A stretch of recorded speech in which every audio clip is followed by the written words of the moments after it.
variopinto rarería. Con mucha alegría, como ocurre cada semana, estamos recibiendo a la amiga Anabela Balduvino. Buen día, bienvenida, Anabela.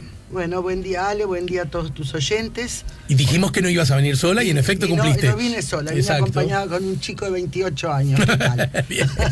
Bien. Con Pablo Alvarenga, que tiene un trabajo que personalmente me interesa mucho y que espero que también le interese a todos tus oyentes, que él nos va a contar de qué se trata y que está expuesto en la galería de A Cielo Abierto del Prado. Pablo Alvarenga, Galería del Prado, a cielo abierto, 365 días, 24 horas, ¿no es cierto? Mantengo lo que dije, así se llama. Buen día, Pablo. Buen día para todos, muchas gracias por el espacio. Contanos de qué va la cosa. Bueno, la muestra Mantengo lo que dije es un trabajo en conjunto con Ana Méndez, que es una compañera brasileña. Ella es fotoperiodista, nos conocimos trabajando allá con la cuestión del conflicto de los guaraní Kaiowá en Mato Grosso do Sul. Y bueno, Guaraní. Guaraní Kaiowá. exacto, a mí para que la gente no quede afuera, me pongo en el lugar del oyente, escucho eso y digo, frenate un poco y contame de qué va ese conflicto y de quiénes estamos hablando y en qué cierto contexto histórico, ¿no? Bien, en realidad los guaraní Kaiowá es una subetnia de la etnia guaraní, que hay tres subetnias, que son los Kaiowá, Ñandeva y Embiá. Y este conflicto se está dando particularmente hace varios años ya y es un conflicto vigente en el estado de Mato Grosso do Sul. Mato Grosso do Sul es un estado relativamente nuevo en lo que es el territorio brasileño, porque es tierra que Brasil adquiere después de finalizada la guerra de la Triple Alianza o la guerra del Paraguay. Uh-huh. El problema es que esta tierra, cuando Brasil adquiere esta tierra, no estaba vacía, sino que ahí es donde habitaban esta gente, ¿no? Los guaraní Kaiowá, que se dedicaban al cultivo de la yerba mate, eran quienes dominaban ese cultivo. Ahí viene el proceso de blanqueamiento característico de toda América desde la colonización, donde se empieza a tratar de sacar a estas poblaciones originarias para introducir la cultura blanca y a la especie blanca a la raza blanca como dominante. Un poco de contexto sobre este estado. Actualmente viven cerca de 60.000 indígenas ahí, ocupando solamente el 0,5% del territorio. ¿Cuántos indígenas? 60.000, ocupando el 0,5% del territorio. Y la situación ahí es que después que... O sea, indígenas que, a ver si sigo bien la línea histórica, no son ni paraguayos ni brasileños porque son antes que Paraguay y Brasil. Claro, exactamente. De algún modo. Exactamente. Está lo que se llama la nación guaraní, que comprende parte de Bolivia, Brasil, Argentina, Paraguay y Uruguay. Este estado empezó a expulsar a los indígenas de sus tierras y a lotear esas tierras. En aquel momento se creó lo que se llamaba el Servicio de Protección al Indio, donde se crearon 8 reservas de escaso tamaño y los empezaron a realojar ahí. Las tierras fueron usurpadas de estos pueblos originarios y se empezó a generar una política de ir como hacia el progreso, ¿no? El progreso entre comillas, le digo yo. Uh-huh. Donde hoy en día este estado es el mayor productor de soja de Brasil. Si fuese considerado un país, sería el séptimo productor de soja a nivel mundial. Eso es muchísimo, es un estado que tiene un poco más de la superficie uruguaya, casi el doble. Y la situación ahí es que los indígenas siguen siendo desplazados. Algunos están viviendo en las reservas hacinados, otros están viviendo a los bordes de las carreteras, están pasando hambre, tienen muchos asesinatos, porque esto es frontera con Paraguay, entonces es como ¿Por qué ¿Por qué sufren asesinatos? ¿Por qué sufren esa violencia? Y lo que pasa acá es que la situación, tener tierras y dárselas a los indígenas o devolvérselas a los indígenas no se condice con el objetivo de tener tierras productivas. Uh-huh. Y la definición de tierras productivas año a año se va actualizando de acuerdo a la tecnificación del campo. Entonces, lo que antes resultaba... Claro, hoy la tierra tiene que producir por encima de determinados estándares, y para eso es necesaria la soja transgénica, la tecnificación, los agrotóxicos. y espacio. Eso termina siendo, entre comillas, una mala noticia para los indígenas, ¿no? Totalmente. Y los indígenas pasan a ser una mala noticia para ese desarrollo económico, llamémosle así. Exacto. Lo que pasa ahí es que se empieza a deslegitimar el ser indígena, ¿no? Se lo llama de embusteros, se lo llama de paraguayos que cruzaron. Hay como un montón es una política muy racista y hasta fascista, que está en contra de los pueblos originarios. Ajá. ¿Y por qué nace? La síntesis es muy buena. ¿Por qué nace la necesidad de poner el trabajo periodístico, artístico de ustedes, la fotografía como instrumento, al servicio de, déjame ser un tío abuelo que no entiende mucho o que legítimamente dice, pero no, mi hijo, ¿qué te vas a complicar con eso? Que no le interesa a nadie, que no tiene nada que ver con nosotros, y anda a sacar fotos de la revista Caras? Bueno, de hecho son comentarios que uno escucha, ¿no? Por eso y ojo que por lo que dije la revista Caras, nosotros que hemos reivindicado la buena calidad de fotografía cuando trabajas para ese fin, ¿no? Claro. Pero que ese tío abuelo de pronto entiende que es más lo tuyo, que te vas a... Y encima hasta conocer gente famosa. Claro. Claramente, desde que en lo personal, acá hablo por mí, desde que encontré en la fotografía una herramienta de comunicación y de denuncia, conocer este tema y vincularlo con la fotografía fue como algo instantáneo. Lo que está pasando acá es claramente una situación de vulneración y de violación de los derechos humanos. De última instancia, un genocidio. Hay que llamar a las cosas por su nombre. Totalmente. ¿no? Y lo que está pasando acá es eso mismo, ¿no? O sea, un genocidio con gente que en realidad estaba acá antes de que nosotros llegáramos. Y ahí hay una cosa muy bien interesante, y es que la colonización que nosotros estudiamos en la escuela y la aprendimos como un proceso que se llevó hace 518 años y que tuvo un fin, hoy en día sigue totalmente vigente. Claro. De hecho, en el caso de los guaraní, en el caso de los pueblos indígenas en todo Brasil, la constitución del 5 de octubre del 88, que es la constitución actual, la vigente, prevé que todas las tierras indígenas tienen que ser demarcadas y que todos los pueblos originarios tienen derecho a usufructuar y vivir en sus tierras ancestrales. Esas demarcaciones no se llevaron a cabo por un montón de cuestiones políticas. O sea que hay un desconocimiento de la Constitución. No hay un desconocimiento, hay una violación totalmente sabida, totalmente consciente de lo que es la Constitución. Y el problema en Brasil es que la bancada ruralista, o sea, hay un porcentaje muy alto de políticos que están vinculados al agronegocio y que necesitan de esas tierras para producir más. O sea, esto es una historia de avaricia humana que pasa por encima de la vida de los demás. Tengo curiosidad, si querés, hasta antropológica o simple curiosidad, de cómo fue, porque vos estuviste con estos indígenas, en algunos casos en el marco de movilizaciones, ¿no? Reivindicando sus derechos. Yo estuve ahora en Brasilia, acabo de llegar hace 2 días. En Brasilia se dio lo que se llama el campamento Tierra Libre, esa sería como la traducción al español.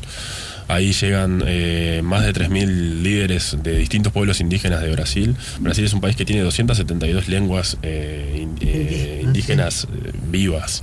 O sea, tiene una diversidad increíble. Y van a Brasilia justamente a manifestarse a favor de la demarcación. Van a pedir que por favor les demarquen sus tierras porque el avance del agronegocio, de los megaproyectos en Brasil, está arrasando con las poblaciones indígenas. ¿Esos indios de qué viven? Planteemos el mejor escenario. Se cumple con la norma, se demarcan las tierras y dice, ustedes fueron los primeros habitantes, por lo tanto los primeros o legítimos, para no entrar en los más legítimos dueños de los que están acá, así que esta es la tierra de ustedes. ¿Cómo sobreviven esos indígenas? La realidad es que ellos tienen un montón de conocimiento. Conocí, por ejemplo, el caso de Anastasio, es un cacique de una aldea que se llama Panambicinho. ¿En qué hablan vos y Anastasio? Nosotros hablamos en portugués, entre ellos hablan en guaraní. Pero Anastasio contigo fala portugués, digamos. Fala portugués, exacto. Entonces Anastasio hizo un estudio para la universidad, hizo una investigación donde llegó a escritos de Álvar Núñez Cabeza de Vaca, donde se relataba que los guaraníes eran quienes producían toda la comida para los españoles, o para los portugueses, para todos los colonizadores. Entonces, a raíz de eso, él empezó de vuelta a recuperar también sus tradiciones, porque claro, ¿qué pasa en las reservas? Las reservas no tienen espacio para plantar y terminan siendo empleados de las propias estancias que los oprimen. Entonces se da un proceso de aculturación en las reservas que es el ataque más jodido, podríamos decir. Es peor que los asesinatos, porque ellos pierden su cultura, y se vuelven blancos, pero en la peor escala social, ¿se entiende? Pasan hambre, en las reservas tienen violencia, tienen además droga, me imagino que alcohol, terminan siendo mano de obra baratísima. Y terminan ¿no? siendo mano de obra casi esclava, claramente. Lo peor está haciendo ahora, y es el contexto actual, que no es algo que haya resolvido ni Lula ni Dilma, y que ahora con Temer es algo que está empeorando. Bueno, justamente, ¿sabes? Te me adelantaste la pregunta, si estos asuntos de algún modo lograron encontrar vías políticas de encuentro entre estas, llamémosle, civilizaciones distintas durante el gobierno de la izquierda en Brasil, o en realidad tampoco desde la perspectiva de izquierda, en el fondo occidental, ¿verdad? E hija de Europa, tampoco ha sabido sabia en intentar solucionar estos asuntos y estas contradicciones. La realidad es que desde la Constitución del 88, la misma Constitución preveía un plazo de 5 años para demarcar todas las tierras. Eso no se cumplió. ¿De qué año me dijiste? Del 88. O sea que para el 92, 93 deberían haber estado demarcadas todas las tierras. Eso no ocurrió. Eso no ocurrió. Por distintos intereses políticos, siempre las demarcaciones están llevando entre 15, 20 años, algunas inclusive más. El tema ahí es que estas demarcaciones dependen de la FUNAI, y la estrategia política que se está tomando ahora es cortarle las piernas a la FUNAI para que no tenga recursos para poder continuar con las demarcaciones de las tierras. Entonces se le acusa a la FUNAI de no ser eficiente, mientras en realidad se le están cortando cada vez más los recursos. Y al mismo tiempo Temer, junto con varios legisladores, se creó una interpretación que le llaman marco temporal. Lo que dice eso es que las demarcaciones pueden ser hechas solamente a partir del 88. Dicho de otra forma, los derechos de los indígenas valen solamente a partir del 88. Si ellos fueron expulsados antes de esas tierras, no van a ser demarcadas. Eso es lo que dice esta interpretación de la Constitución. Lo que pasa acá es crítico, muy crítico para los guaraní Kaiowá, porque ellos fueron expulsados antes del 88. ¿Qué número de indígenas son? ¿De cuánta gente estamos hablando? De 60.000 indígenas, de los cuales, si aplicamos esta tesis del marco temporal, de acá a un año, 40.000 indígenas podrían ser expulsados de sus tierras, y no realojados en reservas, sino que tienen que ir a vivir a los bordes de la ruta, como ya viven muchas familias. Asentamientos, digamos. Asentamientos al borde de la ruta, donde se mueren de hambre, de deshidratación. Al borde. O sea, es el infierno acá. Entonces, lo que pasó ahora más recientemente fue que Temer firmó lo que se llama el Parecer 001, ¿tá? Que fue la primera acción del 2007 que hizo, 2017, perdón. Y lo que dice es que las demarcaciones ahora se van a regir por el marco temporal, y que la FUNAI no va a tener, no va ni a cortar ni a pinchar respecto a las demarcaciones. Ahora depende todo del Ejecutivo. Estamos por hoy en el último tramo. Hay varias preguntas, incluso de algunos de los oyentes, pero vos, Anabela, querías que hiciéramos hincapié que en el caso de este trabajo, en el caso de la labor de Pablo, no se agota con tomar las fotos, meterse en el tema, lo que ya es bastante, y exhibirlas y exponerlas, ¿no es cierto? No, porque acá Pablo es un ejemplo de algunas cosas que hemos dicho en otros trabajos de otros fotógrafos, ¿no es cierto? Que, o sea, estamos frente a un trabajo en el cual se estudia, se comprende, se muestra y se plantea seguirlo. O sea, se plantea... Para mí esos son los típicos casos de los ensayos fotográficos, trabajos de largo aliento, en los cuales uno estudia mucho. No es que fui y saqué 4 fotos de turista y qué lindos me quedaron los cilios, ¿no? Que eso se ve mucho y de lo cual ya hemos hablado críticamente al respecto. Sino que es un trabajo en el cual está ahí, se mete, entiende, estudia, y que además Hay otra cosa que me parece importante. Tiene una posición, no tiene problema en decirla. Tiene una posición y él trata de mostrar con su fotografía. Sí, hay una toma de partido, ¿no? Hay una toma, exactamente, que me parece que es correcta y que yo, como no creo en la objetividad, porque la objetividad siempre sirve solo a alguna parte. Si sirviera para todo sería genial, pero solo siempre sirve para una sola parte. Me parece muy bueno esta toma de posición y de mostrarla. Y además mostrada con elementos. O sea, no es que nos muestra porque le gustó, sino que tiene elementos, ha estudiado y tiene muy buenas fotografías, que bueno, nosotros hablamos de fotografía. Y lo está siguiendo. O sea, es un trabajo que sigue porque desgraciadamente además la lucha de los indígenas por sus derechos va a seguir estando. Ojalá que un día puedas terminarla. Ojalá. Decir, esto se acabó, acá terminé mi trabajo. Sí, nosotros, Ana, por ejemplo... la colega brasileña. Sí. Ana estudió con Roberto Ripper, Joao Ripper. Sí, que es un grosso acá. Nosotros hablamos de fotógrafo increíble. Y con Ana siempre decimos que más que fotógrafos, quizá en este caso ya somos hasta militantes, ¿no? Claro. Porque uno queda totalmente prendido a esta lucha y es imposible dar este trabajo por terminado. A mí me gustaría, en mi doble condición de hombre del arte, a propósito del teatro, y hombre de la comunicación, a propósito de mi trabajo, si siento la honestidad intelectual de decir, yo puedo entender esa lógica y la verdad me despierta admiración porque es sinceramente ética, ¿no? Quiero decir, no me dice claramente. También entiendo que puede haber un formidable, excelente fotógrafo, artista que aborde un tema y que aunque tenga subjetividad, lo aborde de una perspectiva de un intento de imparcialidad. Y eso no creo que necesariamente sea merecedor de críticas. ¿Me explico? No creo que todos los fotógrafos tengan que ser militantes de toda cosa que cubran. Claro, no. Lo digo por las dudas, por si quedó la idea de que así tiene que ser el camino, además, ¿no? un fotógrafo que se dedica al reportaje también tiene que hacer reportajes de cosas con las que seguramente él no estará ideológicamente de acuerdo y sin embargo hace el reportaje. Pero creo que en este tipo de casos hay algunos temas en que en realidad uno cuando se mete se moja, ¿no? O sea, se mete a pescar, se moja.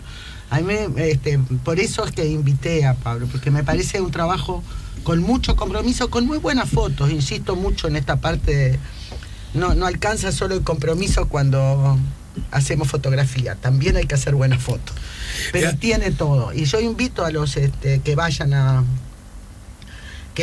la exposición a verla, porque de verdad está muy buena y me parece además que nos plantea algo. O sea, si no conocíamos y no sabíamos, no nos da ganas de seguir informándonos de esto. Claro. Bueno, yo entiendo que ese es uno de los tantísimos aportes que trabajos como el tuyo tienen, ¿verdad? Exactamente. Uy, mirá. Claro, vamos a informarnos. Pasa vamos a seguir. Que generalmente uno asocia este tipo de noticias a Medio Oriente, ¿no? Y a los conflictos bélicos. Y en realidad esto está a 1800 kilómetros de acá. Y es algo que está pasando hoy. Y por allí hablaste de la Triple Alianza y eso a Uruguay le aprieta callos, ¿no? Totalmente. Es decir, más allá de que habemos algunos que consideramos que alcanza con que nos apriete un callo porque está en la Tierra, en el planeta, ¿no? Pero eso en todo caso tiene que ver con una propuesta ideológica o sensible que uno adopta y otro con todo derecho no adopta. ¿Estamos de acuerdo? Pero en este caso en particular, bueno, Triple Alianza estuvo Uruguay ahí en la vuelta, ¿no? Entonces, totalmente. Hasta si querés por ese hilo histórico estamos unidos y no creo que la actitud deba ser no sé, no me interesa, no me importa. Y además creo que también esta es una puerta para entender y para plantearnos, ¿no es cierto?, que la situación que tienen estos indígenas es una situación que se repite en Paraguay, es una situación que se nos está repitiendo en Ecuador, que se nos está repitiendo en toda América Latina. En toda América. Entonces, quizás nos sirva para aquello de que nos informarnos y amar al otro, ¿no? Los Eso tengo que se despedir, trata. pero tengo 3 cositas sobre las cuales hacerles preguntas, así que les pido que casi en forma de telegrama. Me pregunta alguien, lo dijimos al arranque, pero hay que subrayarlo. ¿Dónde se puede ver esta Esto es en exposición? la fotogalería Cielo Abierto del Prado. Hasta el 11 de junio se puede ver. Allí al Rosedal, frente al Parque Viera, ¿no? Exacto. Rosedal, ahí. Al lado del Rosedal. Bien, Está. esa es una cosa. Cualquier hora, cualquier día, cualquier... Sí, está abierto a las 24 horas. Bien, perfecto. Largamos una cosa que él va además a tener una exposición sobre retratos en el Bar Andorra, que se inaugura Esto es lo de El los martes. retrasos en la Andorra, es el martes que viene. El martes. Dale, Es 8 de vamos. mayo, 20-30 horas. Y se inaugura el martes, pero yo el jueves puedo ir a verlo. el jueves que viene, Dije sí. jueves por Sí, decir. Cualquier día, Cualquier día, en horario del bar, supongo. En horario del bar. Perfecto. Estamos hablando del bar que queda en la calle Canelones, ¿no? Canelones 1302. Bien, exacto. Canelones y Aquiles Lanza. creo. Bien, exactamente en la esquina, los queridos amigos del bar Andorra. Y la tercera tiene que ver con algo que más temprano llegó a propósito de si aún hay tiempo para Bien, anotarse sí, algo. o sea, alguno de los hay talleres o el grupos curso. que empiezan la semana Ahí próxima está. y después ya en agosto. Pero Bien. la semana próxima empiezan cursos. ¿En así qué que, horarios te acordás como para...? Horario hay de mañana, de tarde y de noche. Bien, perfecto. De mañana, de tarde y de noche, y bueno, entran a la página de la escuela. Recuerda aquelarre.edu.uy .uy o nos llaman al 2902-6853 o pasan por la escuela. Andes 1528. Les recuerdo Bienvenidos, hay cafecitos. Eso mismo iba a decir, que a ustedes les encanta que la gente les vaya a visitar. Además que ven la biblioteca. Que es Mañana preciosa. sábado, como siempre digo, también abren, ¿no? Sí, de 10 a 13. Bien, y recuerden que también tienen su correo electrónico info@aquelarrefotografías.edu.uy. Están en Andes 1528, esquina Uruguay, y los pueden llamar, como dijimos, a través del 2902-6853. Bueno, muchas gracias, Anabela, y Gracias, saludos. Pablo, por Gracias a haber ustedes por el venido. espacio. Y muchas gracias, Pablo, ¿eh? Vamos arriba, vamos a visitar. A seguir con ese trabajo. ¿Tu colega brasileña no ha estado por aquí? Ella viene ahora el 14 de mayo, va a estar 10 días acá, vamos a tener una charla en el marco de la exposición en el CDF y una visita. Bueno, las vamos a informar, al ¿tá? encuentro. Aprovechamos el espacio de Anabela para informarse. ¿Cuánto ya andás a ver si ella fala por español o algo? Ella fala español. Bueno, entonces quizás hasta podemos. Capaz que la invitamos. Capaz que le Ya volvemos con La Mañana en Camino.